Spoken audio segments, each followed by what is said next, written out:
Pemirsa, Tika merupakan kalender Bali dengan sistem perhitungan waktu berbasis siklus 35 hari.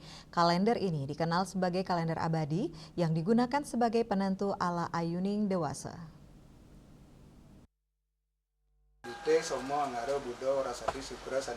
Penekun lontar sekaligus praktisi Wariga, Ketut Sudarsano mengatakan, kalender Tika dipakai untuk menentukan ala Ayuning dewasa atau hari buruk dan baik.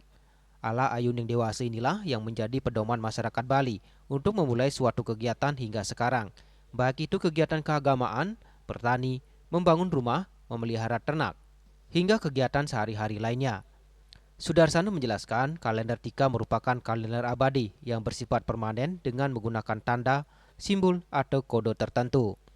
Secara umum bagian Tika terdiri dari 30 kolom ke samping untuk wuku yang terletak di bagian atas dan 7 baris ke bawah untuk perhitungan Sabtowara.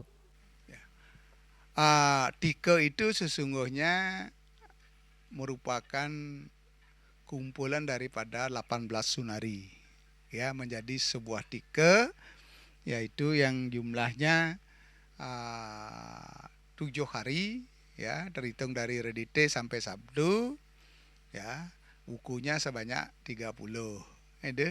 Nah, itu isi daripada tika itu adalah pendewasan yang masih sangat relevan ya di masa kekinian. Nah, tika inilah sesungguhnya yang menjadi kalender Bali.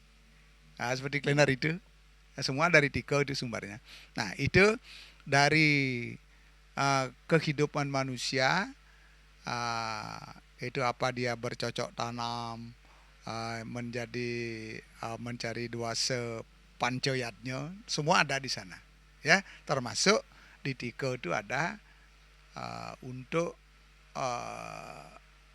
kehidupan berumah tangga tentang suami istri ya, sehingga ada istilah mitra satru gitu, mitra dan satru gitu ya. Nah, itu kehidupan berumah tangga di sana sudah ada, termasuk dewasa ngaben, dewasa perkawinan, dewasa apa ada di sana, asal bisa baca kode itu, karena tika itu pakai gambar itu, pakai gambar. Nah, gambar inilah yang harus dipahami oleh pemberi dewasa kalau menggunakan tika. Tika itu ya, dia merupakan kalender abadi. Ya, kalau kalender ini kan diganti-ganti dia. Ya, kalau itu tidak. Penggunaan Tika untuk menentukan hari baik dan buruk terbilang cukup rumit, sehingga tidak semua orang dapat membaca kalender Tika ini. Sukma, Bali TV.